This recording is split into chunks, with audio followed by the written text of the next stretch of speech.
Chapter 151. Raon held the great training grounds door. The huge door, which was about to close, was stopped in its tracks by his hand. Why you are? Raon Zighart. The eyes of the swordsman standing in front of the door grew wide upon seeing his face. They put away their flags. Raon. Young Master. Young Master Raon. The first voice he could hear came from the left perimeter. Sylvia, Helen, and the maids were violently waving their hands with their eyes turned red from tears. He met their eyes and smiled. You jerk, why are you so late, Ku? Raon. You bastard. Runan and Martha pushed past Bian, who unconsciously smiled brightly, and ran towards Raon. Raon. What were you doing? Why did you return so late? It was a rare occasion for Runan and Martha to be frowning in the same way. They grabbed his sleeve and collar.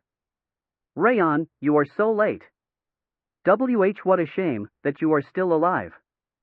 Runan's purple eyes were shining as she grabbed his sleeve, and Martha released his collar and turned her head away in embarrassment. The ice cream girl and the beef girl are still the same as before. What a relief. Wrath nodded in satisfaction as he watched Runan and Martha. However, Shitty Eyes and Shitty Ears are still alive. What a shame. On the other hand, he clicked his tongue at Bayan and Rimmer. It was seriously difficult to predict his mannerisms. Raon. You are finally back. We've been waiting. You are so late. The trainees also left their spots and ran towards the door. The crowd gathered in front of Raon in no time. Do you think you are the protagonist or something? Arriving at the last moment. Rimmer grinned as he walked up to him. In contrast with his lazy expression, his smile revealed his delight. He was the same as before. Come up already if you've finally arrived, since everyone's waiting. Someone hasn't arrived yet. Raon shook his head and didn't take his hand off the door. Someone? Who else do we have? Isn't this all of us? Soon enough, Dorian crossed the great training grounds door, breathing heavily like a noob and carrying Yua on his back. Why did you run ahead on your own? Dorian groaned and put Yua down. The door would have closed if I hadn't gone on ahead. Raon finally took his hand off the door. The huge iron door, which had been stopped by a single person, closed with a majestic sound as if complaining about its pride getting hurt. Did he just stop it with pure strength? The swordsman assigned as gatekeeper swallowed, mouths dry. We can't turn back once the graduation ceremony starts. Raon snickered and shook off his hands. If they were even a moment later, they would have been unable to participate in the graduation ceremony, which would have already begun. Leaving Dorian and Yua behind to stop the door was the appropriate decision. Dorian. There was Dorian. Indeed. There was Dorian. Rimmer and the trainees smiled awkwardly as they saw Dorian. They were too focused on Raon's flashy entrance that they completely forgot about Dorian's existence. Did you just say there was Dorian? I'm really disappointed to hear that. Dorian lowered his head in sorrow. Don't worry about it. Go ahead. Raon tapped Dorian's shoulder and met Yua's eyes. Yua, can you see them? Those women wearing pretty clothes? Yes. Go over there and wait for us. Yes. Yua nodded and ran towards Sylvia and Helen. After watching Yua running towards them, Rimmer turned his gaze towards Raon. Did you have a decent harvest? Yes. Great. Since the protagonist is here, let's begin. Return to your spots. Rimmer grinned upon hearing Raon's confident answer. Yes. Understood. The trainees looked brighter as they nodded and quickly returned to their original spots. Calling us protagonists. Dorian drooped his shoulders and went to the very end. I'm sorry. And Raon, you should stay at the front. Wait. When Rimmer was telling Raon his position with an apologetic expression, Karun Zighart stood up from the central platform, where the direct lines were sitting. He was exuding a powerful pressure as he walked up to Glenn. My lord. The other trainees have shown their graduation qualities a month ago, but Raon has only arrived at the house just now. Since he hasn't proven himself yet, I believe he shouldn't have graduated alongside them. That's not wrong. Glenn nodded with emotionless eyes, and Karun stepped up to the platform. You two haven't been qualified to graduate by the instructors. Go down, since you don't have the right to participate in the graduation ceremony.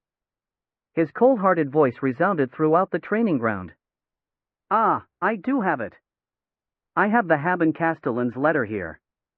That's not the problem. As Dorian was about to take out Milan's letter from his belly pocket, Karun raised his hand. You have to report to the instructors about what you've been doing for the past year to determine whether you pass the exam or not. However, you only arrived just now, which means you don't have the qualifications. I hope you aren't trying to prove yourselves by making everyone wait here. Ah. Dorian hung his head with his hand still inside his belly pocket, and Raon nonchalantly looked at Karun. He was getting in his way, but he wasn't exactly wrong. You don't need to wait for long. Rimmer interrupted him with a smile. Rimmer. A swordsman speaks with his sword. What else do you need? He drew his sword from around his waist. A powerful energy sword in an instant. The green aura looked like a gathering storm as it surrounded the silver blade. Whir! Rimmer pointed his savage blade at Raon. Do I need to say anything? No. Raon shook his head and Rimmer disappeared from in front of him. He rode the wind to slam down his sword. The blade of wind, gathering from all directions, ripped apart the space. Raon had already seen that sword technique before. It was the technique Rimmer had defeated him with before he left for the exam. He was mercilessly targeting his weaknesses with an even stronger aura. A test. He was being tested by Rimmer. The attack was asking him to show how much he had grown during the last year. I won't disappoint him. Raon's hand moved right before Rimmer's blade reached his chest. His crimson blade surged from his scabbard like lightning, piercing in between the wind, towards Rimmer's waist. Wham! The two blades, imbued with their feelings, collided with each other and exploded in blue and red lights as the heated wind stormed from the center of the training ground. BZZT. Yellow sparks were created between the twisted blades. In the reflection of the blades, Raon and Rimmer smiled faintly. Whir! Right before the concentrated energy exploded, Raon and Rimmer extended their hands at once, throwing the gigantic storm of aura into the sky. Boom! The aura exploded in the sky above the training ground, radiating splendid colors, like fireworks. You couldn't even see this properly before you left. You've grown completely different. Rimmer grinned, swirling his still trembling blade. His eyes were brimming with satisfaction. He didn't really change at all. He just got better at boasting. Wrath wrinkled his nose, dissatisfied by the fact that Raon was the center of attention. Huh? Did he just stop that attack? When he's still just a trainee? Did Rimmer go easy on him? Are your eyes just for decoration or something? He must have controlled his power, but that wasn't something that a trainee could fend off. Amazing. How can he be that powerful at 17 years of age? The swordsmen were astonished upon witnessing the clash between Raon and Rimmer. As the head instructor of the 5th training ground, I recognize your growth. You passed the survival exam, Raon Zighart. Thank you. Raon bowed at Glenn, then at Rimmer. You witnessed it personally. Do you have anything you want to add, Central Martial Palace Master? Ugh. Since Karun Zighart had also witnessed Raon's prowess with his own eyes, he couldn't say anything. He returned to his seat while grinding his teeth. Wow, you even became stronger. Arg. I was worried for nothing. But how did you actually stop the instructor's sword? That's really crazy. The trainees' jaws dropped. A bug could have entered their mouths and they wouldn't have noticed. I knew it. Raon. That damn bastard. Bayan clenched his fist as his expectations were met, Runan was humming through her nose, and Martha's mouth was gleefully curving into a smile. My lord, can we start the ceremony? I'll ask about Raon later. You may begin. Glenn nodded without changing his expression at all, as if he weren't interested. Top trainee Raon, step forth. Yes. Raon confidently stood in front of the trainees and looked up at Glenn. There are 43 people in total from the 5th training round. Currently, there are 43 present. No one is missing. We will begin the 5th training ground's graduation ceremony. Rimmer put emphasis on the "no one is missing" part and announced the start of the ceremony. All the trainees straightened their spines, proudly looking forward. Except for one person. Is this okay? I didn't even take the test, but is this really okay? Dorian rubbed his fingers while glancing at the trainees in front of and next to him. He was glad that he didn't need to take a test, but he was heartbroken because his presence felt non-existent. I'm getting ignored too much. Once the graduation ceremony ended, Raon was summoned to the audience chamber of the Lord's Manor before he could meet with Sylvia. Just like at the training ground, Glenn Zieghart was sitting on the throne, looking down on the world with his empty eyes. He is really amazing. I can't even feel how powerful he is. The stronger he grew, the more he could see how high the mountain called Glen was. Even though he'd faced a transcendental existence with Sloth, he still couldn't judge the extent of his power. It felt like Glen could even win against that Sloth. He is still weaker than the King of Essence. I told you this before, but if the King of Essence uses the power of his main body, he can win in dozens of thousands of exchanges. Wasn't it thousands of exchanges before? That's because you stole my power. But you said that's not much compared to what you have. Wrath? Wrath crawled back into the bracelet, remaining silent as if he were sleeping. Anyway. Suppressing his laughter, Raon stood in front of Glenn. Greeting my lord. Raon grasped Yua's trembling hand next to him and lowered his head. Greeting my lord. Dorian greeted him one step later, but Glenn didn't mind it and waved his hand to order them to stand. Report everything that happened after you left. It will be a rather long story. Is that all right? It's fine. I need to listen to what you've done for the past year and decide on your graduation. I see. Then I'll first talk about Kainlun, which we visited first. We went there. Raon stepped up and explained everything that happened so far. Of course, he skipped the part about his theft and the meeting with Sloth, and modified a few incidents accordingly. And finally, I had a spar against Commander Millen before returning to the house. How did the spar against the commander end? I lost. I know you lost. You are 100 years too early to defeat him. Did the commander use astral energy? Yes, he used it in the end. Ha! Rimmer licked his lips in satisfaction and Ren exclaimed in admiration. Glenn was just staring at him with usual indifferent eyes. He said that he would judge them, but he didn't seem interested in them at all. Is she the girl that Eden was targeting? Ah. Glenn's gaze was directed at Yua for the first time. Yua's hand was trembling violently from that pressure. Yes. Considering the fact that they targeted her twice in order to make her wear the siren's mask, they seemed to be rather obsessed with her. Siren, ha! Glenn lowered the overwhelming pressure that he automatically emanated. What is your name? Ah. Since it became easier to speak, Yua slowly opened her mouth while tightly gripping Raon's hand. Why Yua? I mean, my name is Yua. Yua unconsciously replied in a loud voice.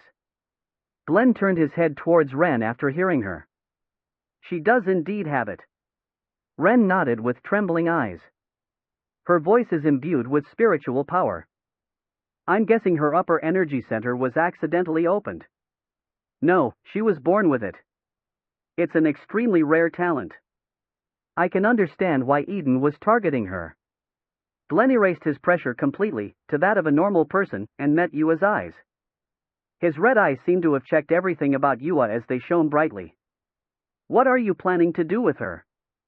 I'm thinking about having her live in the annex building with us, and... Raon closed his eyes, then opened them as he continued. I'm going to teach her swordsmanship, since she wants to get stronger. Don't teach her the sword. Glenn adamantly shook his head. The path she needs to follow isn't the sword, but sound. He gestured with his chin, and Ren stepped up from his right side. Learn how to use sound from Ren in the future. W8, W8. But Sir Ren is. Ren was certainly a good person, but he must have been an assassin working behind Glenn. He didn't want to teach you assassin techniques. Ren has some expertise in sound. What you are worrying about won't happen, so rest assured. Glenn shook his head, as if he had already read his thoughts. Sound. Ren was a warrior that was capable of completely concealing his sound at a point-blank distance. Since he knew how to erase sound, he apparently also knew how to make sound. I hope we get along in the future. Ren smiled gently at Yua and Raon, trying to relieve their worries. Ah, yes. Yua quickly nodded, feeling more comfortable with Ren's gentle expression than Glenn's. And I'll ask one last question. Why were you so late? It's not anything special. Raon looked at the flustered Dorian and Yua next to him, then continued. We went to visit a city to refill the supplies, including fruit. They visited a city before coming back, since Yua wanted to buy some ingredients in order to treat Sylvia with some tasty food, and Dorian wanted to refill his belly with fruit and some other objects. Fruit? Supply refills? Rimmer and Ren became dumbfounded upon hearing the ridiculous reason. So, you were late because you were buying fruit. What a pathetic reason, just like your teacher. Glenn looked at Rimmer and frowned. His cold eyes were scolding Rimmer for teaching him like that. My lord. I can't accept that. I'm fine with you insulting my student, but I won't stay still after you insult me. Rimmer violently shook his head, asking him to cancel what he just said. You are insane. He is still insane. Glenn and Wrath appeared to have the same thought, as they spoke out the exact same word. So that's what happened with them. Did you also waste your time buying fruit? I emptied my mind during that time. Emptied your mind? Yes. Raon slowly closed his eyes. After the spar against Commander Milland, after the 10,000 Flames cultivation's rank increased, the mental image was drawn in my head. I could imagine different futures that would allow me to get stronger, such as swordsmanship, footwork, and cultivation techniques. So, what did you do? Glenn's eyes sparkled for the first time upon hearing that. He slowly raised himself from the throne in excitement. I just stood by and watched the mental images as they flowed. Why? Didn't you feel the desire, the belief that you could get stronger once you grasped them? Yes, I did. However, they were too big for me to try right now. If I carelessly tried to dig into them, I felt like I would have been buried under them, unable to advance further. Was that why you just watched them? Yes. I figured they would be helpful one day, and enjoyed the last part of our trainee lives with them. Raon nodded nonchalantly. That was the correct answer. After the spar, he kept imagining himself growing powerful in the future, so much so that he couldn't think about anything else at all. The images were impressive enough that he felt like he could quickly become a master and take his revenge against Darius once he grasped on those images, but that wasn't the normal way to grow. That was why he let them go. He released the image of his stronger self in the future like a floating cloud or a flowing wind, and it made him feel more comfortable and increased his martial achievements. I see. Glenn leaned his back against his chair. He looked both satisfied with the answer and not at the same time. You will have more and more thoughts like that as you get stronger. They will be about your physical training, aura cultivation, fist technique, swordsmanship, footwork, sparring, and mental image. He looked into space with his red eyes, so similar to Raon's. The more you see, and the further you aim, the more likely you will miss what's most important to you. In that sense, the decision you made was correct. Pardon? Looking far ahead will make you fall over a jagged stone, and looking too closely will make you move in the wrong direction. You shall look to the middle and advance step by step, starting from what you can do in the present. Ah, yes. Since he never imagined Glenn would tell him he was correct, he got goosebumps at that moment.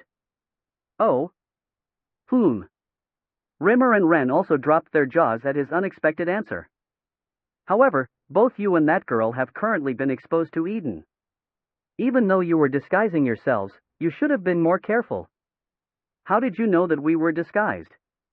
Raon tilted his head. He was right that they had disguised themselves, but he couldn't understand how Glenn realized that fact. Since you aren't an idiot, I figured you would obviously disguise yourself. After a short moment of silence, Glenn spoke in a slightly higher voice. I see. Raon nodded, accepting his word as it was. I thought you were late from doing something stupid, but if you were finding your path, then I can understand it. I acknowledge your graduation, Raon Zighart. Thank you. Glenn shook his hand, gesturing them to leave, and Raon bowed before he started to do just that. It was at that moment that Dorian raised his hand. About me. Ugh. He wanted to say that he didn't even take a test, nor was he asked anything, but his head went empty upon meeting Glenn's eyes. Russell. Dorian followed his habit of putting his hand in his belly pocket to take out a cracker he bought on the way. Do you want a cracker? I guess even the head of house is just a grandfather. Rimmer grinned while eating the cracker Dorian had left behind. You listened to your grandson's story for over an hour, despite already knowing everything that happened, just because you wanted him to tell you about it personally. I don't think I could ever love someone that much. Silence. And you even made a mistake this time. Raon almost realized you were getting reports from the Heavenly Blade and Shadow Agents. Arg. I am sorry. Upon noticing the crimson light in Glenn's eyes, Rimmer stopped laughing and stepped back. He wouldn't dare defy him so soon, not after being beaten up the day before. Sir Raon's presence has decreased even further. Even an expert would have difficulty realizing that Sir Raon is skilled in martial arts. Ren exclaimed in amazement. He has always been skilled in hiding his presence. I can't even perfectly grasp Raon's current level, myself. He has surpassed the advanced expert level for sure, but... Rimmer agreed, while eating the cracker. You just heard it from him, that he had images coming up in his head. He is already facing that wall. The wall means. Are you talking about master rank? Ren's eyes widened, and Rimmer dropped the cracker bag. He is already at the highest rank of expert, and he is on the fastest path to reaching master rank. Upon reaching the advanced or highest rank of expert, the future would appear in one's head like a panorama. If he grew too focused on the mental image that he couldn't currently reach, he would be unable to become master forever. If he completely ignored it, the road to master rank would become longer.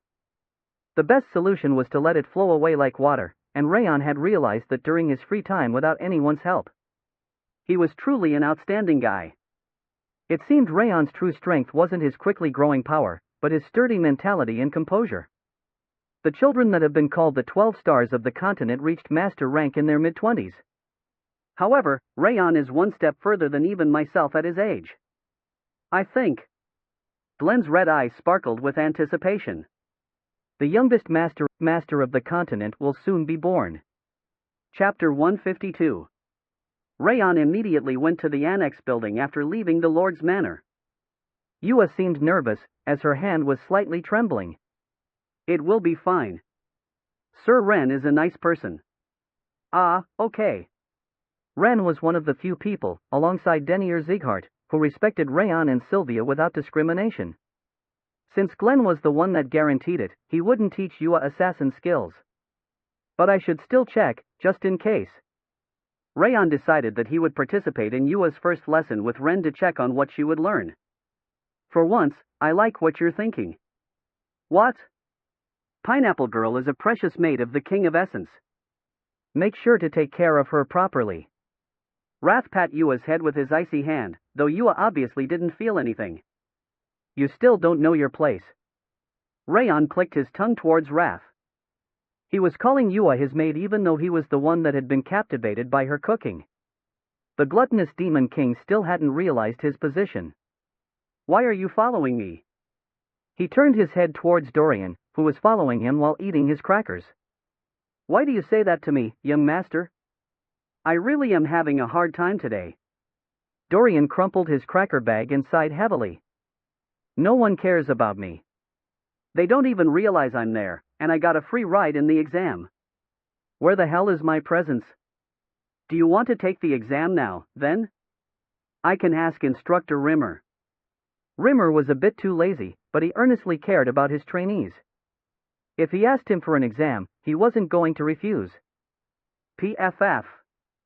We shouldn't do that. Dorian quickly shook his head, extremely quickly. Since graduation is already over, we shouldn't annoy him.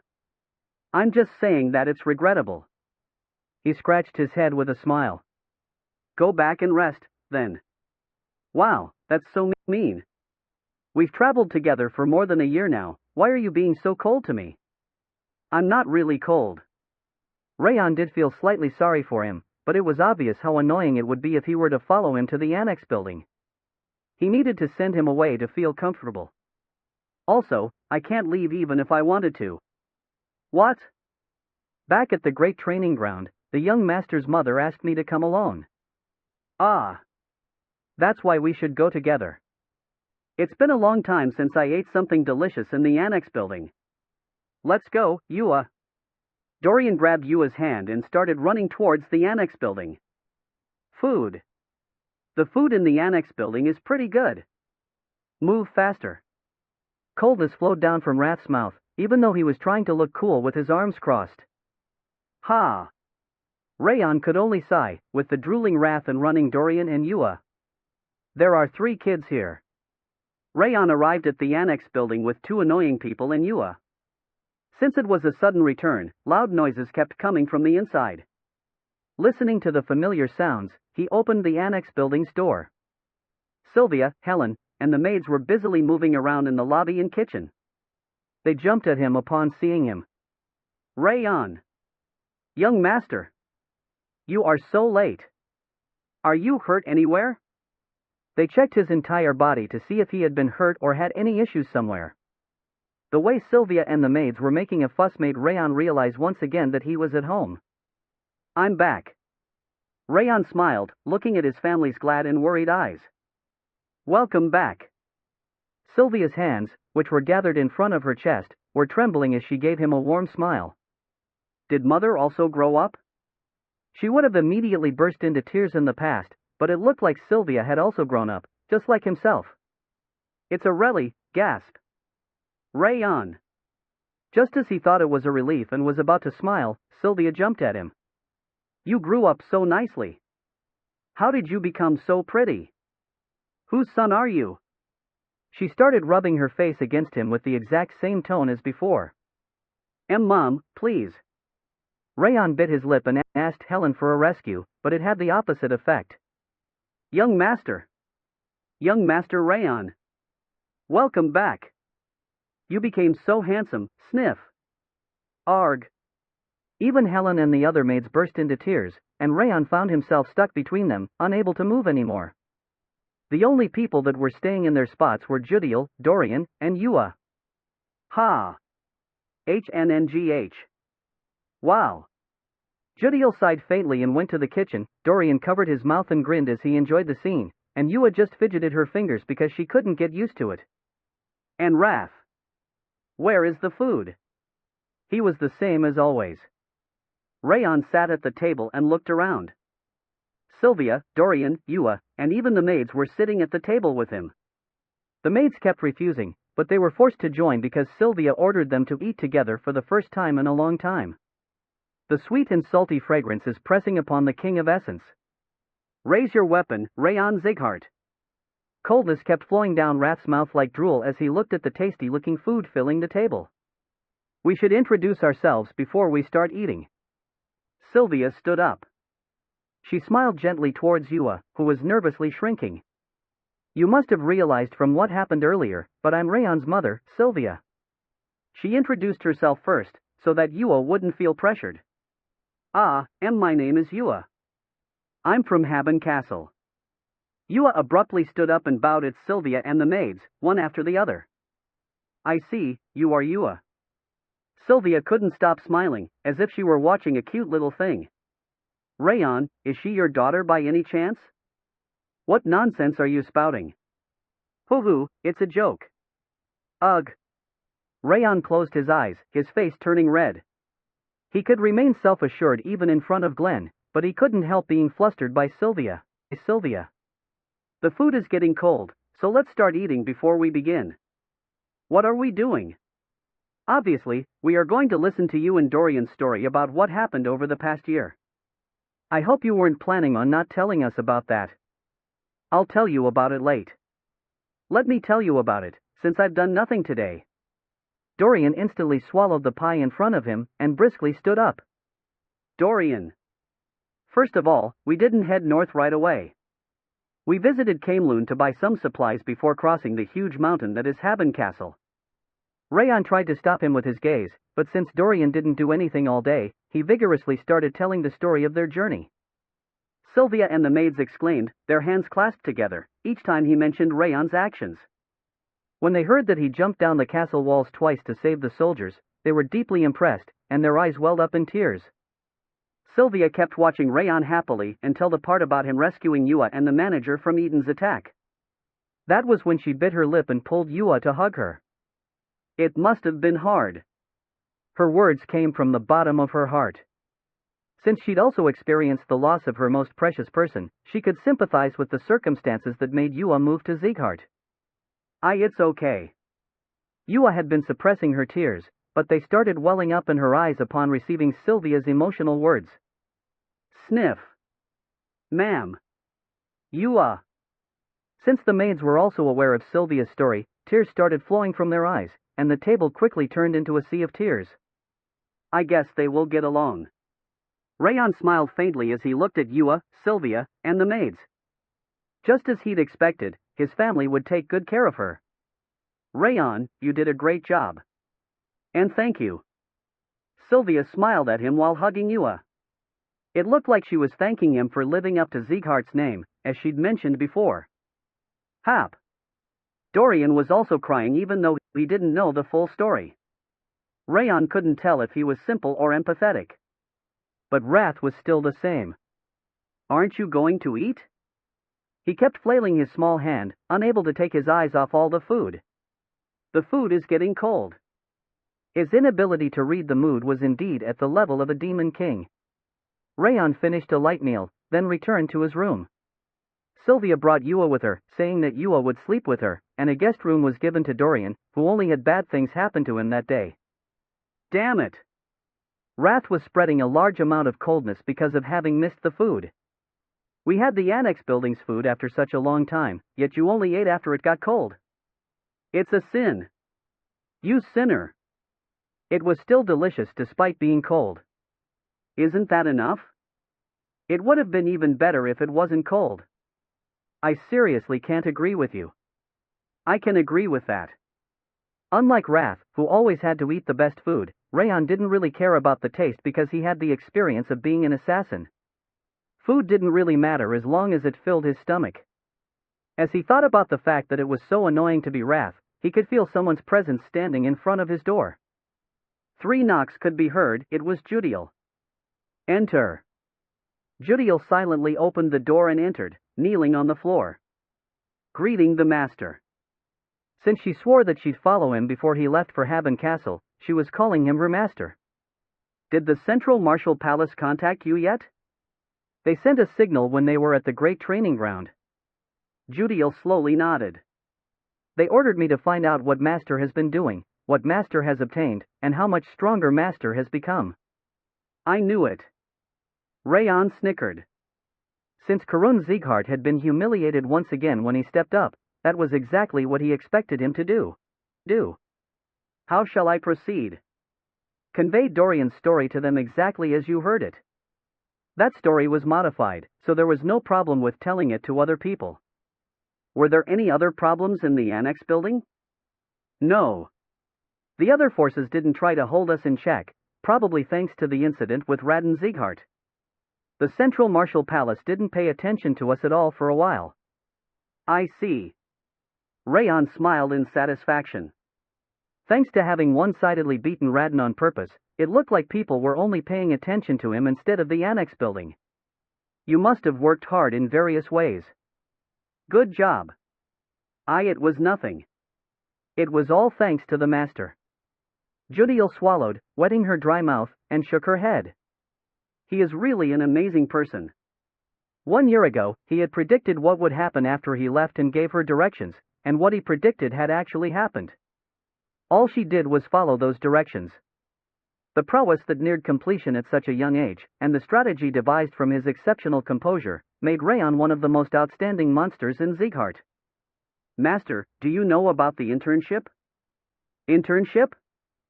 So, you didn't. She seemed to have expected him to not know about it, as she started to explain. Since you became a swordsman, you have to join one of the armed organizations in the house. Indeed. Before joining one, you can pick one of them to experience a month-long internship with. Ah. Now that he thought about it, some of the trainees were talking about the internship after the graduation ceremony in the Great Training Ground. Can I decide to be an intern wherever I wish? Yes. Unlike with the selection ceremony, the rookie swordsman has the right to choose the internship they want. Judiel took a document that she had prepared beforehand from her shirt. I think you can read this before deciding. Upon accepting the document, Raon unrolled it and started reading. The information about all of Sieghart's organizations was written inside, from the direct lines organizations to the collaterals, external, and even the vassal family divisions. From the missions they usually partook into their numbers, prowess, and even their positions inside the house, there was enough information to roughly understand how the house was run. You must have worked hard on putting this together. Good job. Raon nodded after reading the overall document. It was nothing. I just did my job. Judiel closed her eyes, saying that it wasn't a big deal. After reading the document, Raon put it by his pillow. Did you make your decision? Yes. Raon gave her a refreshing smile, looking at the upper part of the document. There's a perfect place for me. The next day before daybreak, Raon went to the 5th training ground. He was excited to inhale the cold air of the empty training ground. Haben Castle wasn't bad either, but he felt the most comfortable there. He breathed and used the star connecting sword that he had practiced the most in the training ground. The technique's wave now contained a prevalent flow, shaking the training ground. No one would believe you if you told them that was basic swordsmanship. Once he finished one round of the star connecting sword, an admiring voice could be heard from behind him. Since Raon was already aware of the fact that someone was watching him, he nonchalantly looked around. I came here just in case, but of course you were here. You are still the same, even though 1 year has passed. Balin's face was slightly softer as he smiled. Though, your skills are in another dimension now. His green eyes were filled with amazement at his swordsmanship. Shitty Eyes has changed. Indeed. It wasn't just his looks. He could feel that his power became a lot sturdier. The explosive pressure of an expert could be felt. He must have overcome many trials to get stronger. I have multiple debts against you. Arg. Raon. As Bain was about to walk towards him, the training ground's door burst open and Runan came running at him. Bain was bounced back because of her charge. Raon, it's been a while. Runan nodded with her blank eyes, which were the exact same as a year ago. However, unlike her eyes, her appearance had become more mature. She looked so cold that it would be difficult to speak to her if he had met her for the first time. Her prowess had also increased. Sharpness and softness coexisted in her pressure, which was blooming on her shoulders. Take this. Runan extended her hand, which was grasping a box. It was the beet ice cream box. Raon could only smile. He realized once again that he was back home upon seeing that box. Ooh. You are indeed the King of Essence's first maid, the ice cream girl. What are you doing? Start eating it already. Wrath was rubbing his sleepy eyes, his tongue wagging. I also brought something. Raon brought the box he had left in the locker room, handing it to Runan. It was an ice cream box that looked more sophisticated than hers. What is this? It's the new product I bought from the city. Is it mine? Yes. Since he kept receiving gifts from her, he figured he should pay her back at some point, so he decided to buy it in the city. Ah. Runan's jaw dropped and wouldn't close as she accepted the box. It looked like she never thought she would get something from him, since she kept giving things to him. Thank you. The thin corners of Runan's lips were raised. It was almost his first time seeing that smile. You are still. Arg. Are you playing house or something? As Brian was trying to come back after he got pushed back, he was stepped on by Martha, who jumped over the wall and fell down. How old are you to be playing like that? Ha! Martha snorted, sweeping back her ebony hair. She looked like noble royalty, but her speech was still so vulgar. She got stronger, too. Martha's prowess had increased even more than Bayan and Runan's had. Considering the fact that she was solely focused on power, without any fluidity, her personality must have not changed either. I had this feeling from before, but you guys' heads are filled with flowers. While Martha kept blabbering with a frown, he offered her a beet ice cream. Why are you? Try eating it. Ugh. Martha fidgeted, her expression even worse than when she was fighting, before taking one chocolate ice cream and stepping back. Raon felt like he was feeding a wild animal. How do you like it? It's delicate. No, it's all right. She was turned away while eating the ice cream so that she wouldn't show her face to him, but she couldn't hide the way her earlobes turned slightly red. She apparently liked it a lot. MHM. Runan also looked extremely happy as she put the beet ice cream in her mouth. Stop giving it to others and eat one yourself. You also ended up eating cold food yesterday. Wrath flailed his arms around as he spread coldness. It looked like he was going to create a tidal wave of coldness if Raon didn't do something. All right. Raon nodded and looked at the ice cream. As he was pondering over which one to eat among the 4 remaining ones, Wrath jumped on the spot and pointed at the blue ice cream. Mint. Chocolate. Eat the mint chocolate, no matter what. Raon's head was filled with doubt that such a glutton could possibly be a demon king. Ha! Raon sighed and put the mint chocolate in his mouth. It wasn't that good.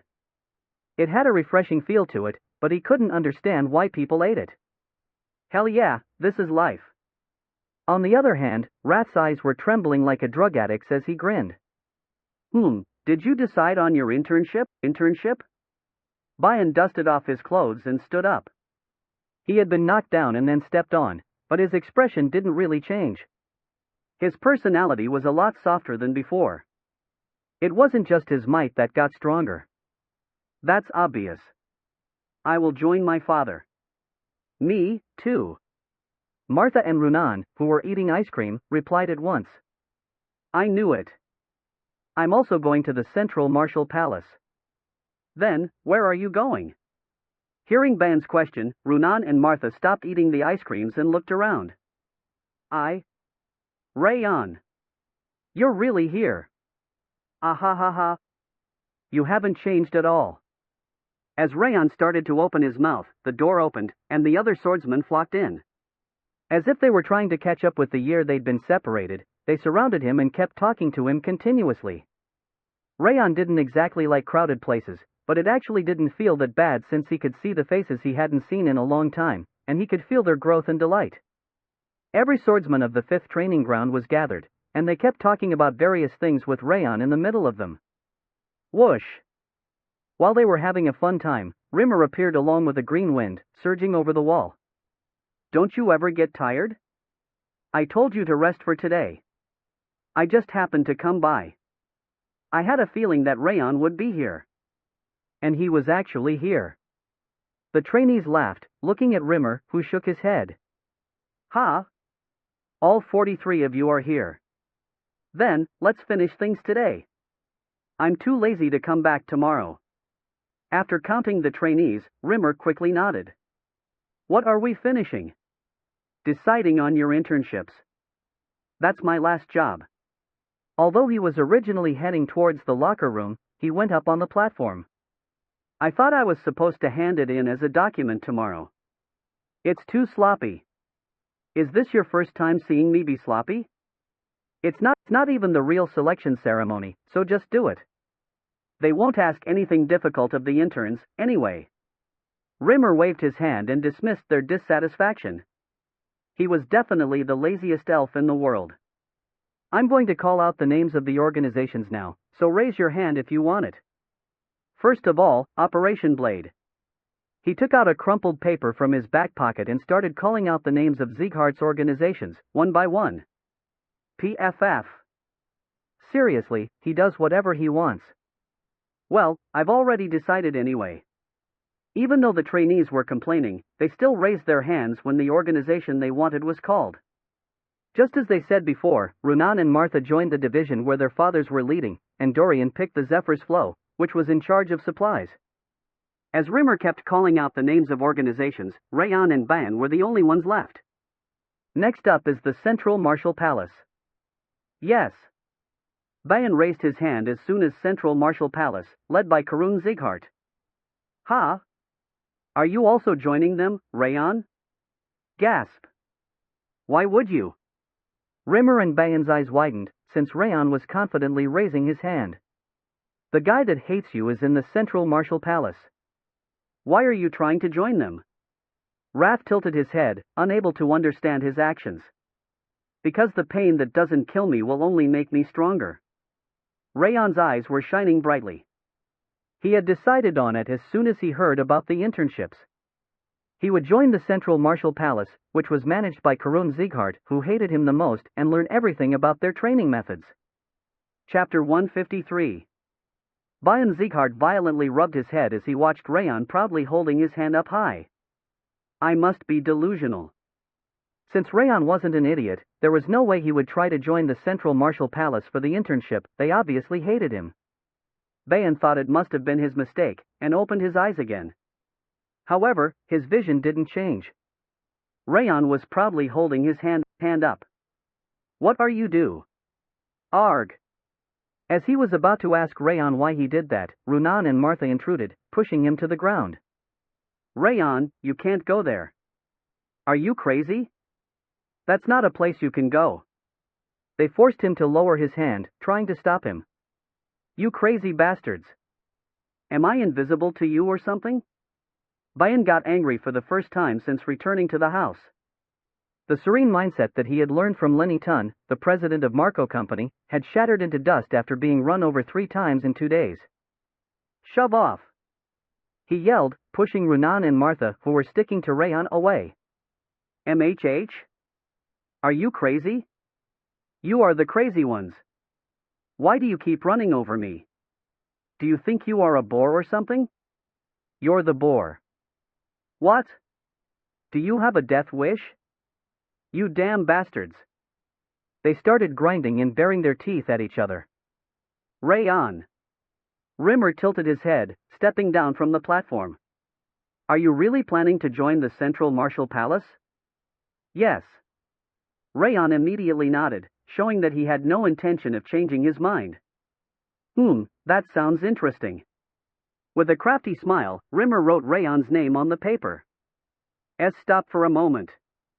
Bayan squeezed through the arguing Runan and Martha to grab Raon's shoulder. It might sound strange coming from me, but you should think it over. The Central Martial Palace doesn't welcome you. It was his honest advice. His father outright hated Raon. There was nothing good waiting for him there. Raon, come with me. Don't get beaten up for no reason over there. You should come with me instead. Runan and Martha also extended their hands in worry. Thank you, but it's okay. And it is indeed pretty strange coming from you. He snickered at Ban, who was dumbfounded. I'm not joking. Forget about your internship, you might just get bullied over there. Don't worry. Raon's mouth smoothly curved into an arc. I won't be the only one to suffer. Palace Master. The General Administrator Urek, who was in charge of the Central Martial Palace's finances, entered Karun's office with hasty steps. I thought I told you to stay away for a while. The low voice of the Central Martial Palace Master, Karun Sieghart, echoed throughout the place. He was scowling furiously, probably because the irritation from being humiliated by Raon and Rimmer the day before still remained. Please, excuse me. It's an important matter. Urek swallowed, wetting his dry mouth, and placed the document he'd brought with him on Karun's desk. The document on the internships for the rookie swordsman? Are you telling me this is important? Look at this. Raon Sieghart has chosen our Central Martial Palace for his internship. He must have gone insane. That son of a bitch. Karun clenched his fist, the paper in his hand turning into gray ash and fluttering away. The entire central martial palace started to tremble, as if an earthquake had occurred. That bastard. I'm sure he is looking down on us. That's the only explanation for him choosing the central martial palace. Urek ground his teeth. Having chosen it for his internship despite Karun's visible dislike of him could only mean that he was looking down on them. What shall we do? Rather than continuing to be bothered by him, shall we use this opportunity to... Urek raised his hand and gestured to cut his wrist. He was asking whether they should disable Raon. You fool! Karun snorted at Urek. The entire house's attention is currently focused on that little rat. Even my father asked to meet him separately, yet you want to injure and disable him? Did you even think about the public opinion before saying that? Please excuse me. I was thoughtless. Urek's shoulders flinched and hurriedly lowered his head. He is truly amazing. Even though Karun was angry, he was still considering the situation from different angles instead of focusing on one side of it. He was truly qualified to lead the Central Martial Palace, which was one of the biggest forces of Zighart. Then, what shall we do? If we give him an ordinary internship, the morale is going to drop for other swordsmen. The blade isn't the only way to kill people. Teach him how difficult the training in the Central Martial Palace is. Humiliate him in public, so that everyone will know that he isn't a big deal. Understood. And gather information about him. Find out everything about him, how much he can fight without aura, what the current limit of his power is, and what weaknesses he has. Karun's eyes sparkled with a deadly light. Yes. But how shall we? Gasp. Do I need to teach you everything? He was growling low in his throat, like a savage beast. And no. I'll take care of it. He bowed low and left the office. Ha! General Administrator. When Urek stepped out into the corridor, wiping away his cold sweat, a middle-aged man with a completely smooth head walked up to him. He was the training instructor Ref, in charge of training in the Central Martial Palace. How did it go? He said we shall teach the damn bastard the terror of the Central Martial Palace. Humiliate him so that he cannot even look at us ever again, and gather information about his martial art. Understood. Ref immediately nodded. But how shall we? Do I need to teach you everything? You should be able to find out at least that much. You are going to ask me to spoon-feed you at this rate. Urek repeated exactly what he heard from Karun. And no. I'll take care of it. Ref raised his hand to salute him before running outside. Why do I have to go through all of this because of that damn bastard? After venting his anger on his subordinate, Urek ground his teeth with a completely irritated expression on his face. I'm going to mess you up. Just you wait. For days later, the intern period for the rookie swordsman began, and Raon was at the training grounds of the Central Martial Palace. It's large. It wasn't as large as the Great Training Ground, but it was at least twice as large as the Fifth Training Ground. There were enough personal training rooms, cultivation rooms, and even the latest training equipment, which made it a great place for training. The swordsmen, who were training in different quarters, also had a high standard. Even though the Striding Steads Division and the Striding Lightning Squad were absent, every single of them were rather excellent. They weren't called the bravest armed organization for nothing. So, you ended up coming. Bon's low sigh could be heard from behind Raon. I didn't want to see you here. His serious eyes were filled with his genuine worry for him. Even though he still exploded sometimes, his personality had become mysteriously gentle. They won't go as far as killing me. I don't think they will do that, but they will surely harass you in various ways. I suppose. That was the reason he was there. Raon smiled faintly and nodded. I know better than anyone else how strong you are, but... Line up, everyone! As Bryn was about to continue, a big and bald middle-aged man walked up onto the platform. The Central Martial Palace's swordsmen stopped swinging their swords and gathered at the center. Greeting the training instructor. The middle-aged man replied to their greetings with his hand, then looked down on Raon and Ban. Welcome to the Central Martial Palace, rookie swordsman. He continued with a cold gaze. My name is Ref, the training instructor of the Central Martial Palace. Your position doesn't matter here. Brace yourselves, since you won't get any exemption, even if you are the palace master's student or son. Despite his fair-sounding line, his cold gaze was only limited towards Raon. Then, begin your introductions. Yes. Bayan was the first one to step up. My name is Bayan Zighart. I'll do my best as a rookie swordsman during this internship, without my title as the son of Central Martial Palace Master. I'm looking forward to your teachings. Oh. Whoa. The swordsmen surrounding him gave a round of applause and cheered for him. Next. Yes. Raon nodded, and Bayan returned to his position. My name is Raon Zighart. I heard that Central Martial Palace is the bravest of all Zighart's armed organizations. I applied here because I wanted to directly experience that bravery. I'm looking forward to your cooperation. It was an ordinary introduction, but no one cheered for him, and an uncomfortable atmosphere spread instead. They seemed to dislike his existence itself. After all, he'd clashed with Karun, the Central Martial Palace Master, multiple times. This is literally an enemy camp. Wrath giggled, saying that he liked the atmosphere. I'll like it even more if you were to be beaten up because of your swaggering around. That won't happen, unfortunately. Raon nonchalantly accepted the fierce pressure from the swordsman. Compared to Sloth's overwhelming power, they weren't even worth a flint to a fire. Damn it. Does it have no effect at all? The Central Martial Palace swordsmen either frowned or narrowed their eyes upon seeing that Raon was unaffected. Let's begin the training, then. Ref stepped down from the platform and opened a huge box underneath it. It was filled with cuffs that were glowing blue. Those cuffs have the ability to suppress the wearer's aura. It's normally used to keep powerful criminals in check, but we use those handcuffs for physical training. You should be honored, since the Central Martial Palace is the only place where we use this expensive item for training. He brought the cuffs forward and personally put them around Raon's wrists. These cuffs are made of extremely solid cassiterite. Even a brawler is unable to break them with their own hands, so don't try anything unnecessary. Clang! Clang! As Ref was trying to continue his explanation, the sound of shattering metal filled the air. Ha! He looked around and found that the bracelet he had put on Raon had snapped in half. What happened?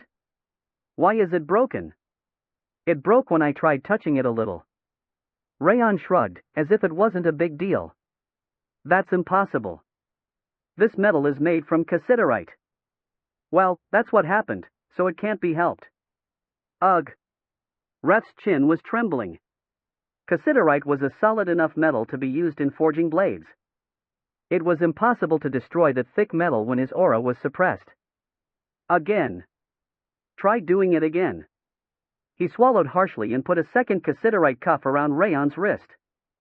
He was certain that he wouldn't be able to break it, not unless he was as strong as a troll or an ogre. After rubbing the cuff a little, Raon put some strength in his hand. The cuff's hinge crumpled like paper and broke apart, falling to the ground. He crushed the cuff on his left wrist in the same way, then threw it onto the ground. Ha! Ref's jaw dropped. That is impossible. Raon's tall, long build was the classic appearance of a swordsman. He couldn't understand how he broke the cuff when even a brawler couldn't break them with their bare hands. Shall I try again, since you still don't believe me? He smiled, before walking up to the cuff box and starting to destroy them with both hands. Stop. Ref ran up to him in a hurry, but the handcuffs were already dead by Raon's hands, shattered into pieces. Those are super expensive. Raon smiled faintly, looking at the new cassiterite cuff he'd gotten. It can block my aura, but it can't block my strength. The cassiterite handcuff could immobilize the aura in his energy center, but it didn't have the ability to suppress his natural strength. His strength and agility were outstanding enough for even Milan to acknowledge him. Moreover, he kept training after the spar. Sloth's ability kept making him stronger when he slept, so he didn't even lose to huge monsters in terms of strength. What the hell? What is that guy? The Central Martial Palace swordsmen were astonished and kept glancing at his hand. Damn it. Training instructor Ref was speechless as he stared at the 3 pairs of destroyed cassiterite cuffs. It was apparently true that they were expensive. He couldn't have destroyed them with sheer strength. He must have used some technique. Did he learn some shallow techniques at Haben Castle? However, Ref and the swordsman seemed to believe that he used some kind of technique. Of course, they do. There's no way a human could shatter metal with his strength alone, especially without using aura. Wrath ground his teeth, dissatisfied by the fact that Raon was the center of attention because of the effect of his stats. The stats are definitely awesome. The King of Essence's power is actually way better than this. Back in Devilldom, the King of Essence was able to destroy the largest mountain just with a touch. I wonder what the training will be. You bastard. Please, listen to me.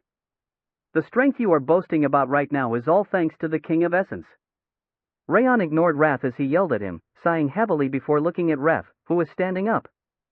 Let's continue with the training. Run around the training ground to warm up. Everyone except for the first 20 people will be punished, so you'd better sprint with everything you have. He looked at the swordsmen one after the other to check their readiness, then stopped once he saw Raon. You, don't break those handcuffs. Never. Okay. Raon nodded with a smile. Ugh, run. Ref glared at him while biting his lips, before raising his hand. The gathered swordsmen started running like bison. Raon also started running at the signal, but he couldn't advance at all because he was surrounded by sturdy swordsmen. Bump! Slam! Smack! They started hitting him with their shoulders, arms, and elbows, all while pretending to run. Excuse me. I didn't see you because you were too small. You shouldn't say something like that. The swordsman giggled at him, smacking into his entire body.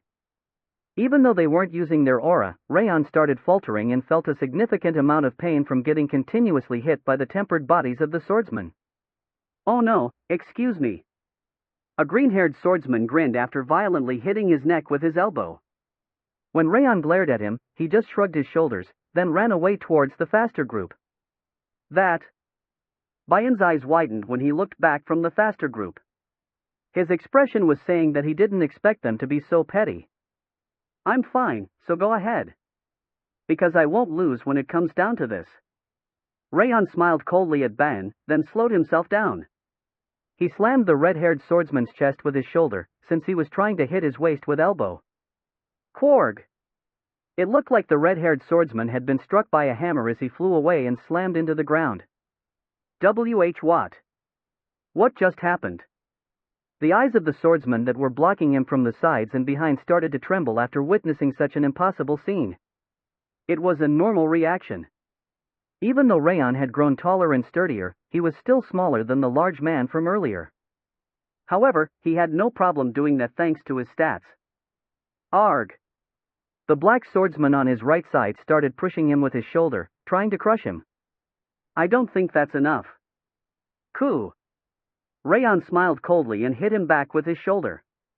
His strength exploded for an instant, and the black swordsman was crushed like a sparrow running into a wall, slamming into the ground headfirst.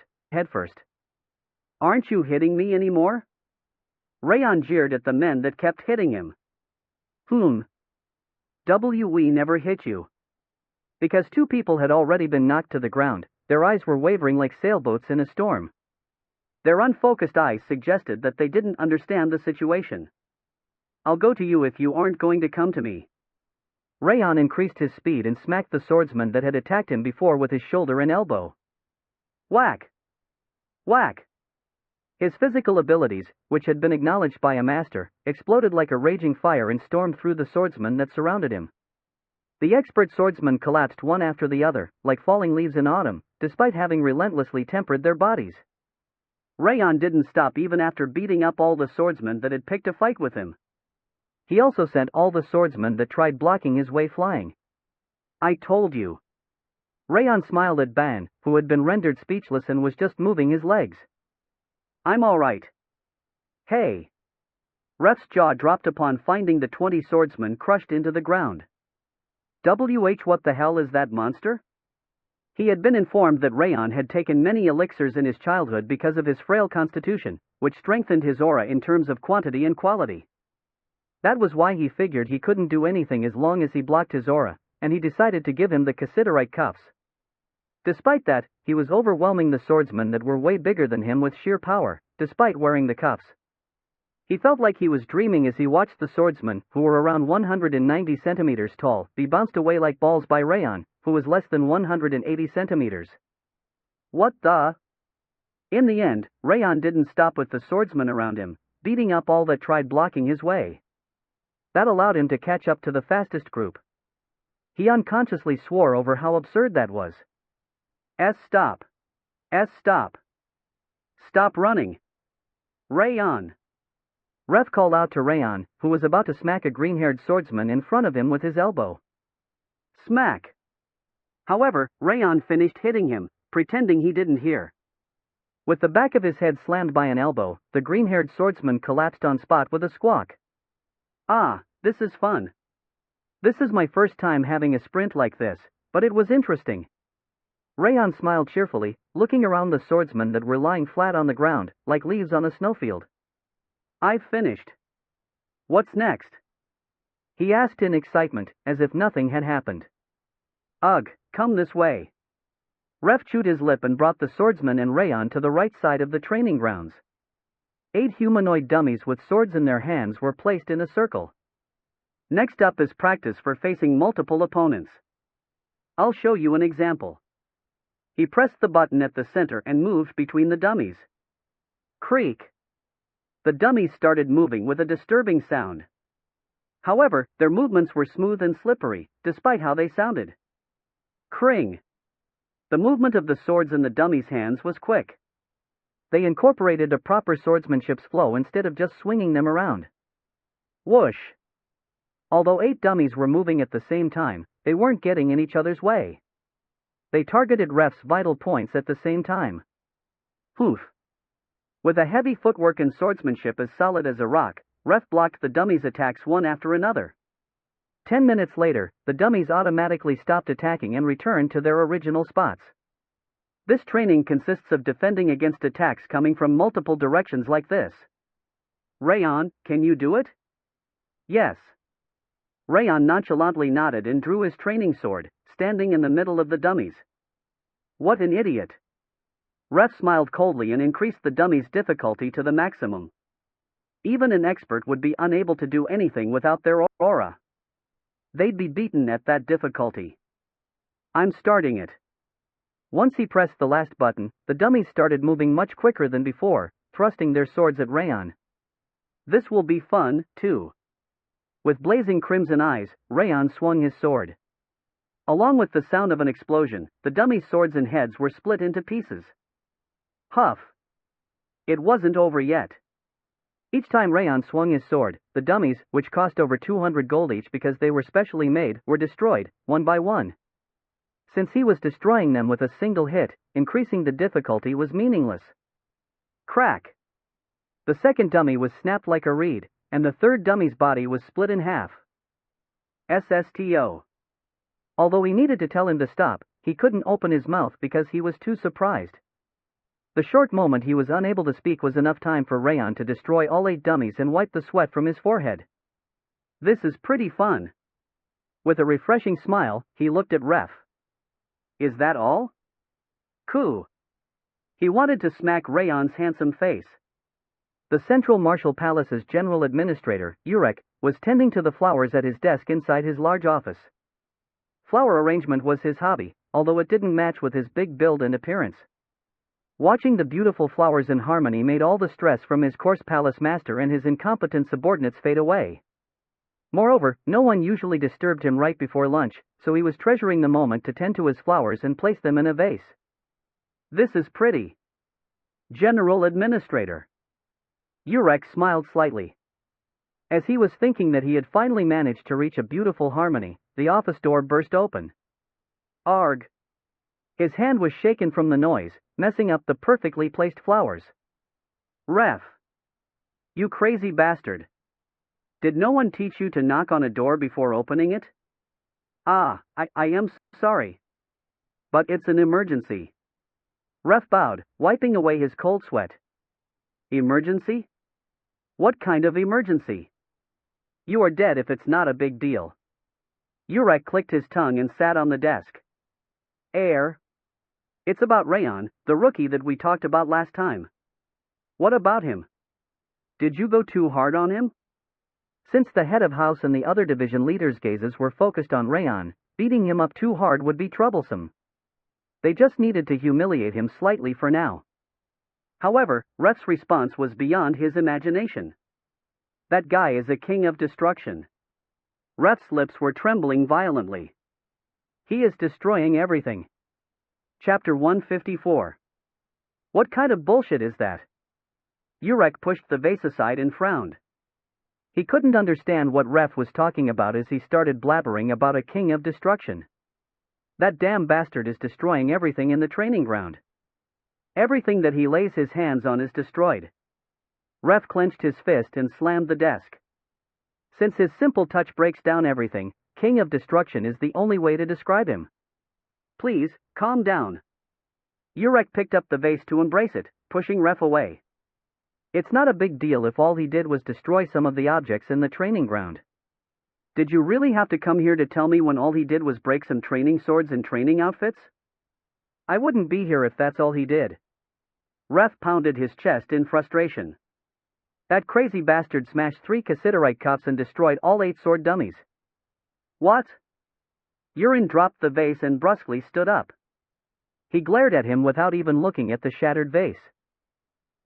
What did you just say? All 8 sword dummies have been destroyed on top of 3 cassiterite cups? Yes. All of them broke. Why would they break, though? Don't tell me you forgot to make him wear the cuffs. And no, he was wearing them. He just destroyed them all. I'm not sure if it was his strength or a technique. He is literally a king of destruction. What the? 1 pair of cassiterite handcuffs was worth 100 gold, and a single sword dummy was worth over 200 gold alone. Although the equipment was terribly expensive, they were solid enough to justify the cost. He couldn't believe that such equipment was destroyed. So, 1,900 gold in total. Did we really lose 1,900 gold worth of equipment? Urek's eyes lost focus like he'd smelled a rotten egg. There's actually more. Let's go. I can't believe it until I witness it with my own eyes. He started walking towards the training ground with a trembling chin. Ref followed him, disconcerted. Ah. As soon as Urek arrived at the training ground, his heart sank. The 8 sword dummies that were placed on the right side were literally broken into pieces, and the cassiterite cuffs that usually shone blue were crushed like leaves on the platform. The problem was that there was more than what Ref mentioned. Even the sword inspector is split apart. The sword inspector was a piece of training equipment that informed the user of any unbalanced aspects of their sword techniques with dripping water, and it was smashed like a twig. It was another super expensive tool, worth over 500 gold. And why are they all lying on the ground? The Central Martial Palace swordsmen were lying on the ground like defeated soldiers. It looked like they were conscious because of their injuries. What happened here? It was all Raon's doing. You didn't say anything like that earlier. But the manager ran out before I could even report it. Please allow me to say everything. During the training, Ref explained everything that had happened up to that point. Coup. Urek's face went pale. A general administrator had the role of mistress of the house for an organization. Since he was in charge of managing both the money and personnel, all the money they lost and the casualties they had taken during the incident were his responsibility. Where is that bastard right now? Find him right now. Gasp. His clenched fist was trembling as he tried to find Raon. At that moment, the snapping sound of metal could be heard. What happened? When he looked at the source of sound, an attractive blonde man was bursting a green sphere like a balloon. Qua. That's the balance ball that costs 400 gold. The sphere was an extremely precious piece of training equipment that allowed the user to fix the balance of their body. Since it used a high-ranking magician's mana, it was difficult to obtain regardless of the price. However, it was completely shattered. However, the crazy bastard seemed to have no intention of stopping. Creak! Raon touched the large shield next to the balance ball. The shield fell apart like tender beef. Arg! That shield costs 500 gold. The shield was a special product that could block aura blades and aura threats once it was imbued with aura. Although they had purchased it for the aura blade training, it was smashed by that monster's hand. Raon was moving on to his next victim. It looked like he had still not satisfied his destructive urges. Stop that bastard! Catch him already! While Raon was going on with his blatant destruction, which he called sightseeing in the training ground, a scream could be heard from behind him. Training instructor Ref and a big, middle-aged man were standing there. That is the General Administrator, Urek. He saw him on the list of the members of the Central Martial Palace that Judiel had given him. He was the man in charge of Central Martial Palace's finances, and he was running towards him alongside Ref. Ref. What is wrong with you, you bastard? Why are you destroying everything? Urek yelled at him, looking at the shield on the ground. Do you even realize how expensive this is? Ha! What you've destroyed today is worth over 3,000 gold already. I just tried touching things a little because they told me to look around the training grounds. Who told you that? The man behind you. Raon pointed his finger at Ref, who was standing behind Urek. You. I am sorry, but I swear I told him to stop earlier. Shut up. Urek looked like he wanted to kill him as he frowned, and Ref hung his head. Even if he asked you to look around, you inflicted a great financial loss to the Central Martial Palace. You have to pay the reparations. Wait a moment. What Urek was saying was something Raon had already anticipated would come up. Raon nonchalantly raised his hand. I have a few questions before that.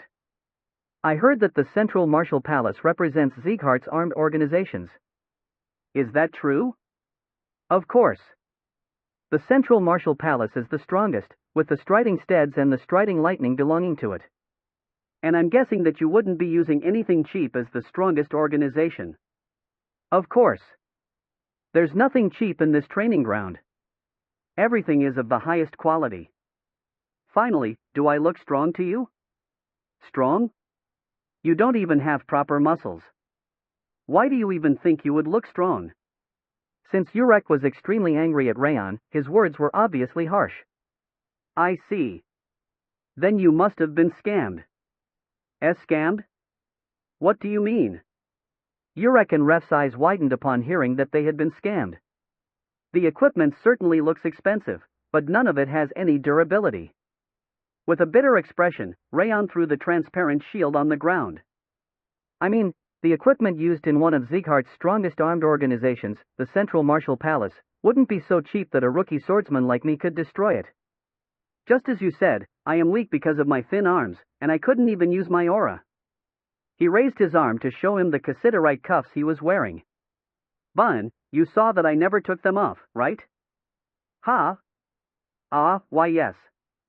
Bun was called upon suddenly, but he replied honestly. His expression suggested that he thought the crazy bastard was going crazy again.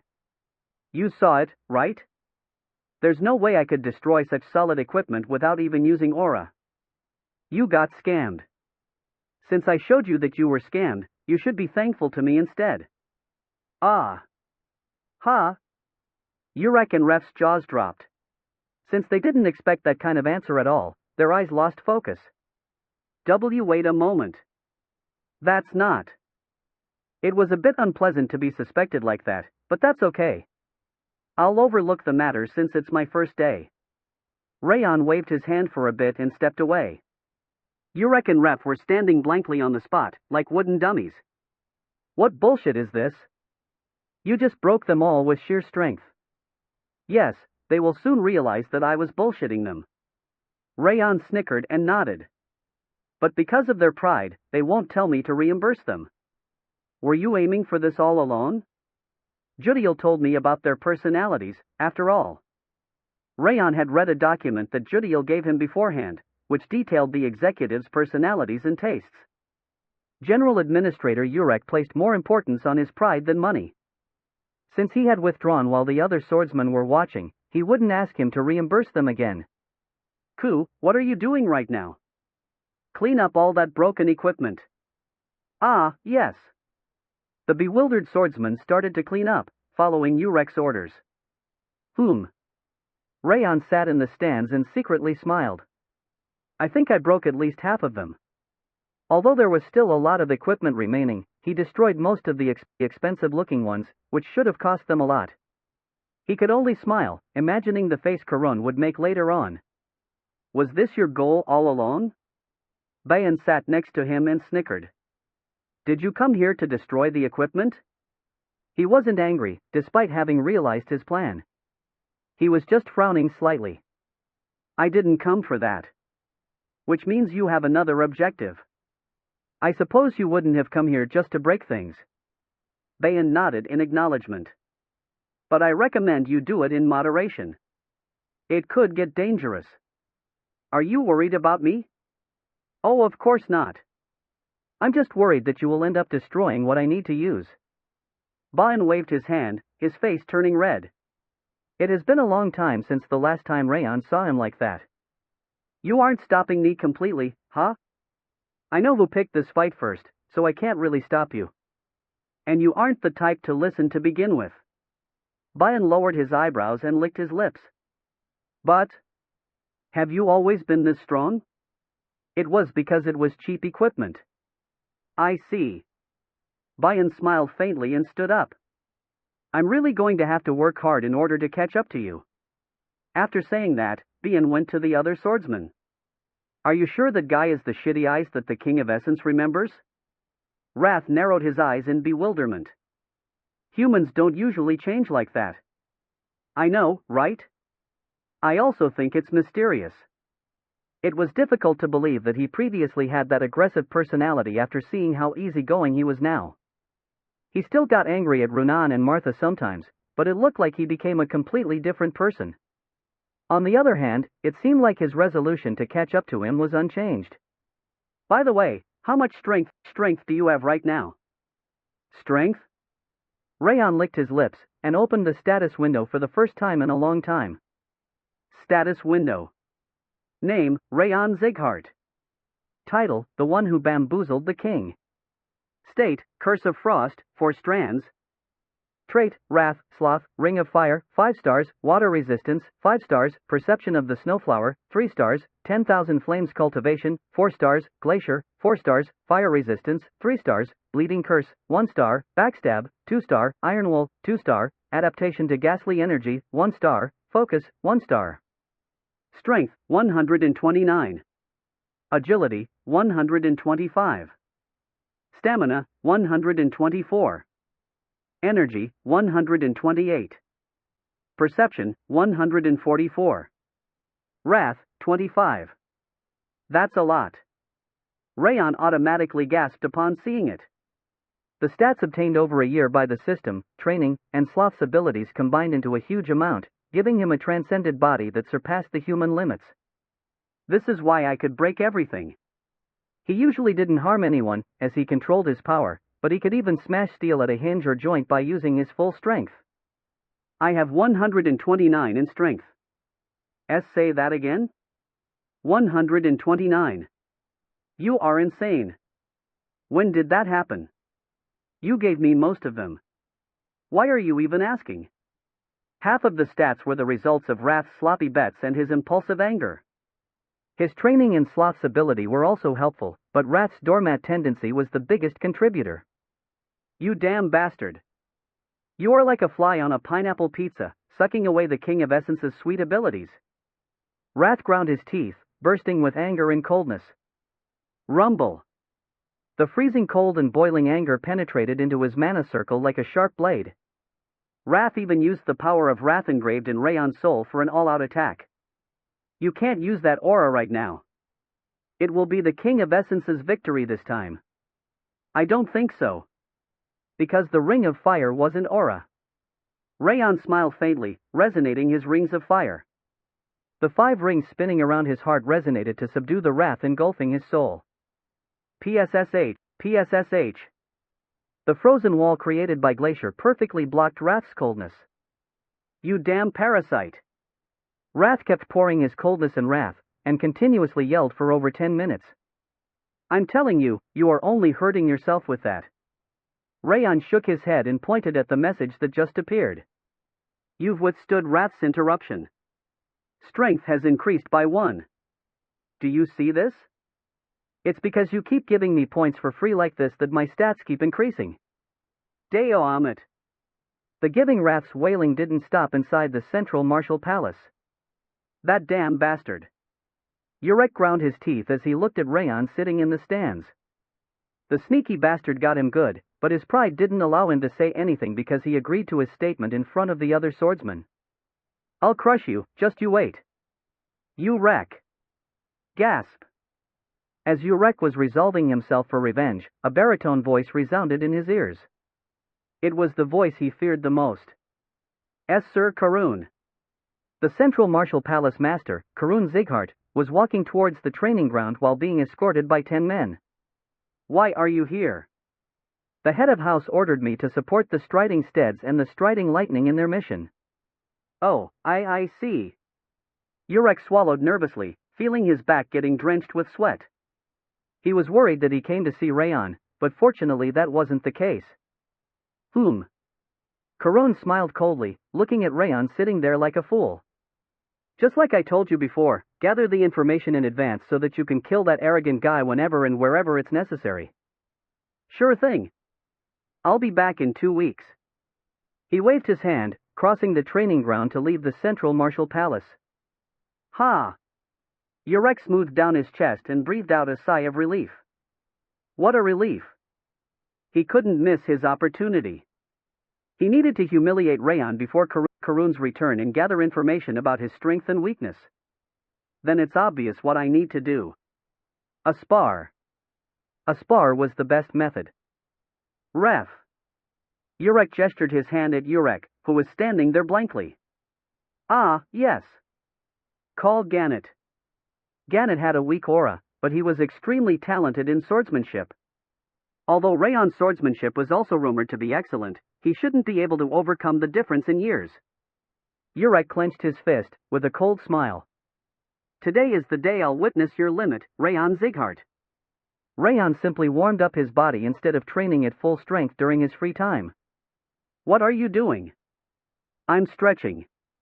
Aren't you going to train? A spar is about to begin. A spar? Yes. It's obvious. Considering that Judiel had received an order to gather information as soon as he returned to the house, the Central Martial Palace wanted information about him. Since they had no reason to miss the opportunity Raon had given them by coming to them on his own, they were going to ask for a spar in order to obtain information. Line up! While Raon was slowly running around the training ground, Ref walked up onto the platform and gathered everyone. There were some unfortunate incidents, but since they've all been resolved now, we will continue with the next part of your training. He took a glance at Raon while saying the words unfortunate incidents. The next training is sparring. You will only be allowed to use your swordsmanship and footwork while wearing the Cassiterite cuffs, and the victor will be decided upon neutralizing your opponent. See? What Ref just said was exactly what he'd expected. The King of Essence also knew about it. Bevan and Arun. Step forward. 2 swordsmen stepped up after Ref called them, then started fighting against each other. Since they were both excellent swordsmen at the intermediate expert level, it was an eye-catching and interesting spar even though they weren't using their aura. After a fierce fight that was similar to a real battle, the swordsman named Bevan allowed a hit on his shoulder and the spar ended. Just like you saw, a spar in Central Martial Palace is similar to a real fight. Ref put an emphasis on the real fight part while looking at Raon specifically. Next up are Raon and Gannett. Step forward. Raon stood up and looked at the man named Gannett. He seemed around 30 years old and had a sturdy body. His aura didn't seem to be that outstanding, but a refined sharpness could be felt from him. Judging from his serious eyes as he looked at him, he seemed to be determined to win. Raon smiled cheerfully and stepped into the arena. It will be interesting. Gannett licked his lips while looking down on Raon. So, I just need to beat up this arrogant guy, right? General Administrator Urek had ordered him to bully Raon to make him use all of his hidden techniques and abilities. It wasn't a difficult task, but he was taking it seriously because he was told that he would be moved to the striding steads during the next personal exchange if he managed to humiliate him by thoroughly beating him up. Also, he actually liked the task since he didn't like his handsome face anyway. Beating him up is a piece of cake if we aren't using aura. He acknowledged Raon's powerful body and aura, but he was confident that his swordsmanship was better than Raon's.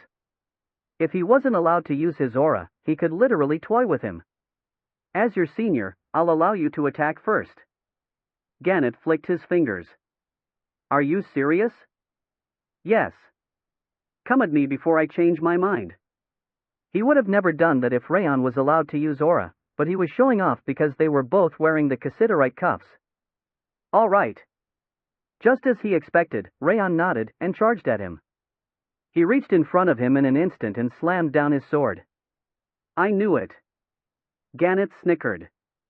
There was nothing surprising about the trajectory and speed of Raon's sword. I'll deflect it. He was trying to deflect Raon's attack with style, by slightly twisting the sword he had raised. Slam! The moment he clashed with Raon's sword, a tremendous shock could be felt, as if his joints had been dislocated. Ha! What? Because the strength in Raon's sword was too powerful, Gannett couldn't deflect it and his wrist snapped. This can't be. Ah! Smack! Gannett yelped as his sword was pushed back, fiercely smacking into his forehead. His head gave a bursting sound like a ball from getting hit by his own training sword. Gurgle! Raon was reflected in his hazy eyes, nonchalantly opening his mouth. Let's proceed to the next match. Chapter 155. Raon clicked his tongue as he looked at Gannett, whose eyes had rolled back as he slumped back on the ground. How foolish. Gannett had been trying to show off and had twisted his sword slightly, as he had overestimated his strength. Since there was no way such a sloppy technique would work against Raon, he smacked his own forehead with his sword and fainted, drool trickling from his mouth. I thought it would be interesting, but he was nothing but a fool. Raon watched his swollen forehead for a bit before turning around. What is this? The first person he noticed was Bayan. He was gasping, his green eyes unfocused. What have you been doing over the past year? He suddenly stood up and started shouting. He seemed astonished by the fact that he'd crushed the deflection with pure strength.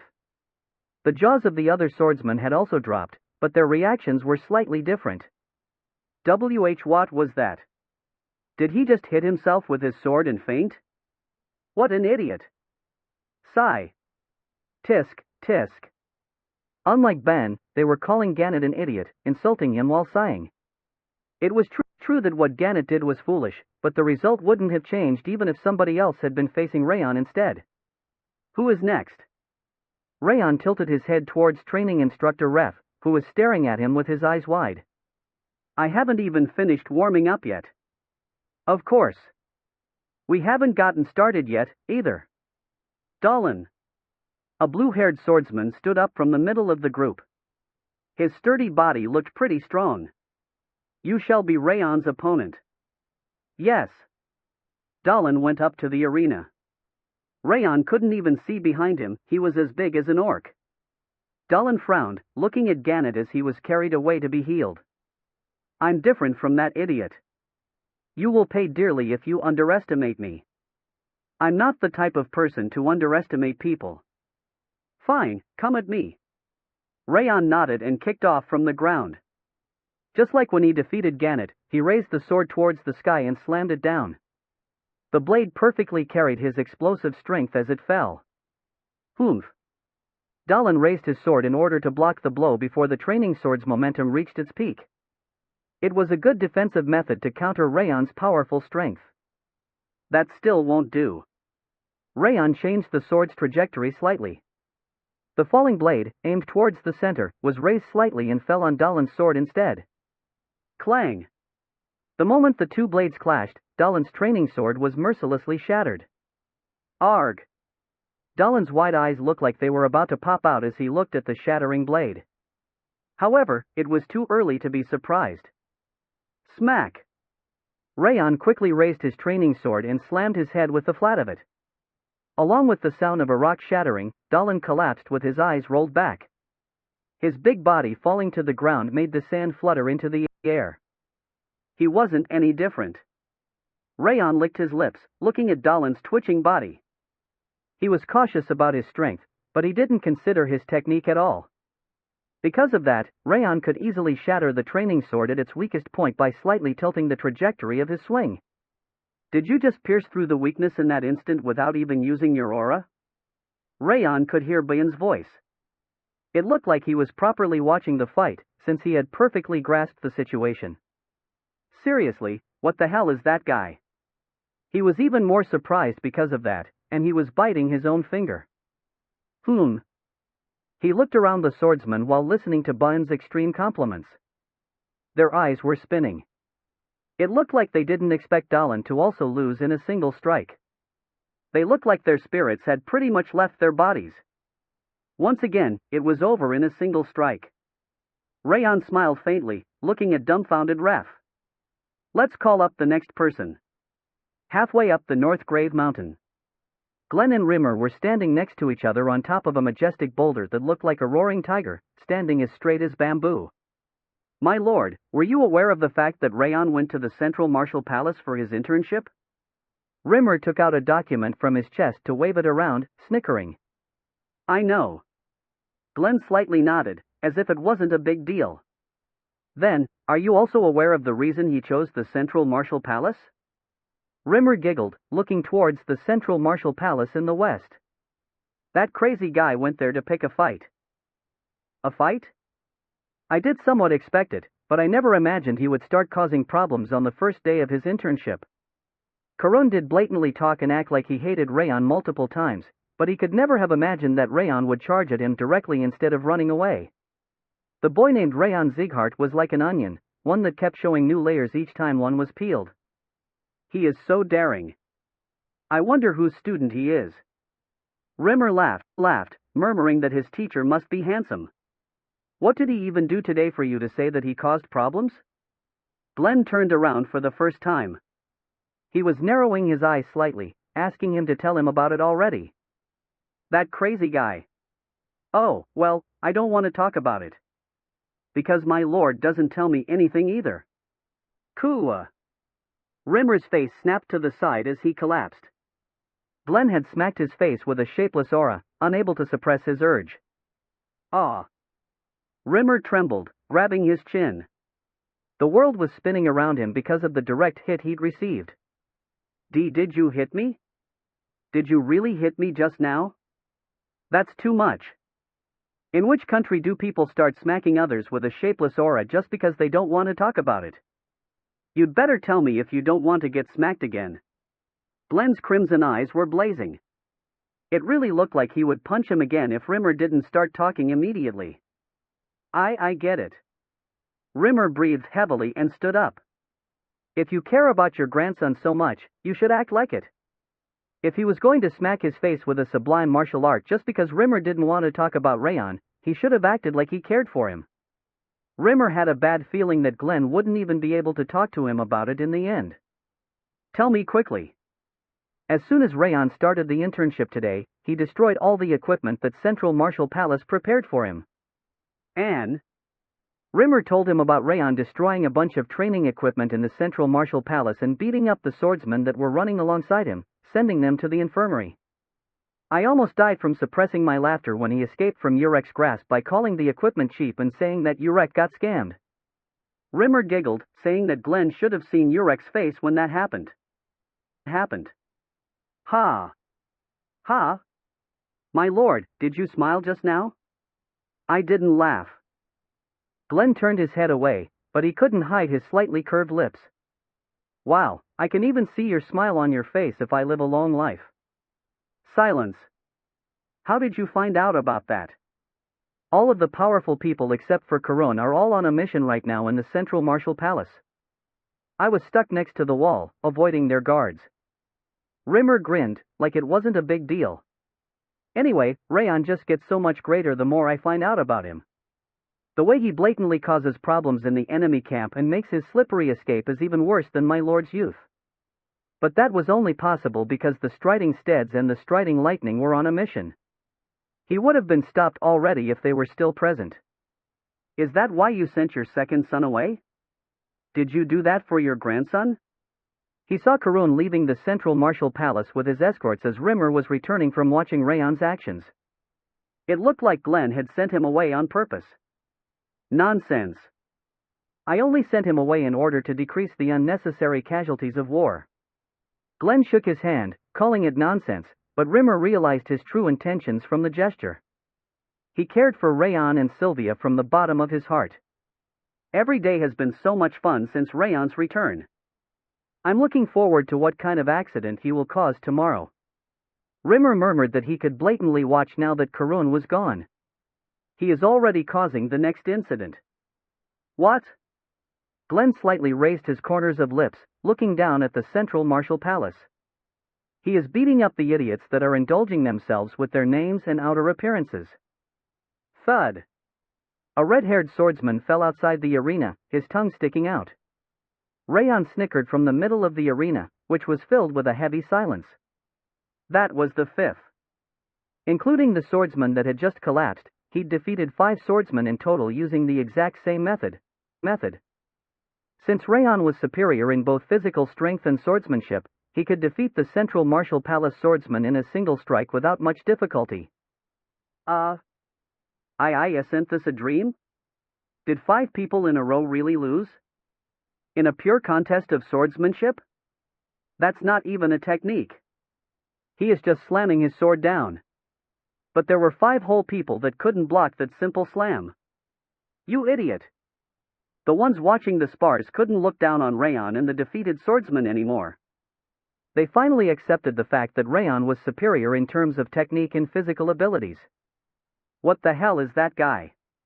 He wasn't that strong when he fought against Radin. What even happened at Haben Castle? Were the rumors actually true? Damn it! We won't be able to win without Aura. The swordsman glanced at Raon and swallowed nervously. They hung their heads, not wanting to spar with him. Ha!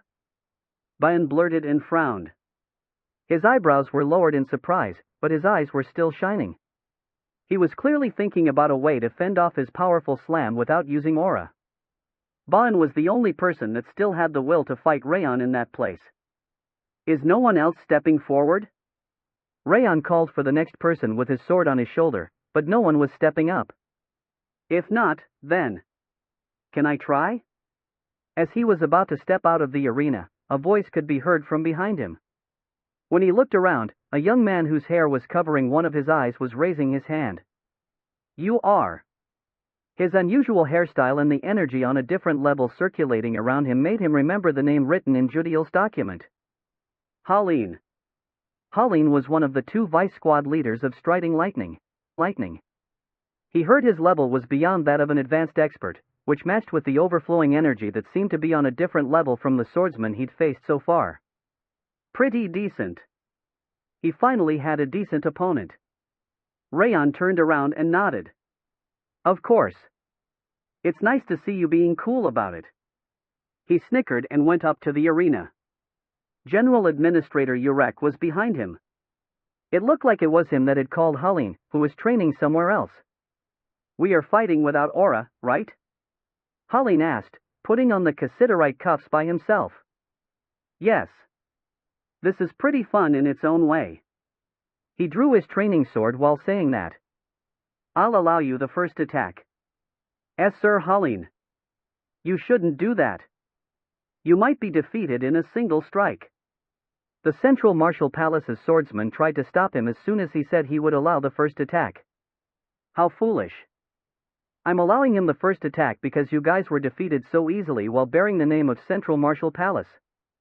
Haleen glared coldly at the swordsman before turning his head around. Come. I won't decline the offer. Raon fiercely kicked the ground, to a point where the ground started shaking. In the blink of an eye, he ripped into Haleen's space and slammed down his sword. Clang! Even though no one had been able to stop the blow up to that point, Holling perfectly deflected it by twisting his blade with precise timing. Wow, that's an amazing strength. My shoulder was almost dislocated. With an easygoing smile, he thrust his sword. Whir! Even though he wasn't using an aura, the tip of the blade was trembling. It was an ever-changing swordsmanship that couldn't be avoided unless Raon picked the correct direction. He is supposed to be prideful. According to Judiel's information, Holling had a proud personality. That meant that his target was pretty obvious.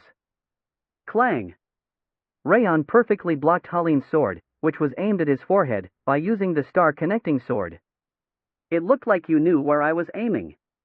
It was obvious. You are so arrogant. Holling's eyes glowed fiercely. He leaned backward like a wolf and leaped for an attack. The blade's tip was trembling once again, making it difficult to predict his direction. That seemed to be a characteristic of his swordsmanship. Raon didn't step back, focusing on his eyes. The moment the tip, wavering like a leaf, would be the most stabilized would be right before the attack. Now! The moment the variation decreased to the point that he could see it with his eyes, Raon thrust his sword like a ray of light. Clank! The training sword parried the variate strike and brushed past Holling's waist. He was aiming for his abdomen, yet Holling had twisted his body in the air during that short instant to make it a graze. He wasn't a vice squad leader for nothing. Was your name Raon Zieghart? Holling gasped, looking at his torn side. You aren't ordinary. He giggled and pounced at him again. His footwork was faster and more diverse than before. Although he was right in front of him, it felt like he was also moving from the left and right sides. But I already saw it before. Raon's perception was higher than his strength. Thanks to that, he didn't even need aura to grasp every single movement of his opponent. Raon swung his sword in the direction his perception was pointing. Clang! Holling, who was trying a surprise attack, urgently swirled his sword to defend. There's no need to miss this opportunity. As Holling quickly stepped back, Raon followed him and consecutively used the fangs of insanity. His sword was thrust like a beast's fang, aiming at his prey's back. Clang! Clang! Unable to reverse the flow, Holling could only keep defending. How crazy! His face looked clearly flustered, since he didn't expect such a thing to happen. If Holling's level was at the peak of expert, the same went for Raon. Since Raon was superior in terms of physical abilities, there was no reason he would lose. Huff! Raon inhaled Holling's insecurity and slashed horizontally. Clang! Along with the sound of crushing steel, Holling's sword bounced away before getting stuck in the ground. In the training ground, not even the sound of breathing could be heard. No one could open their mouths, including Urek, who had brought Holling over, who was the referee of the match, and Bayan, who was gritting his teeth as he watched. I lost. The first person to snap out of it was Holling. He was laughing bitterly, as if he couldn't believe what just happened, and started at Raon. Were you really fighting without aura? You are as strong as an ogre. Holling grasped his wrist and skimmed over the different parts of his body. He looked like he just witnessed something ridiculous. Gasp! Did Sir Holling really lose? How is this possible? He only became a swordsman recently. The swordsmen that were spectating the match finally came back to their senses, their lips trembling. Holling looked around them with a smile before walking up to Raon. Well, I certainly lost, but shall we have a second match? He pulled the sword from the ground and carried it on his shoulder. I'm not making an excuse, but my swordsmanship relies heavily on aura. What do you think? He was right.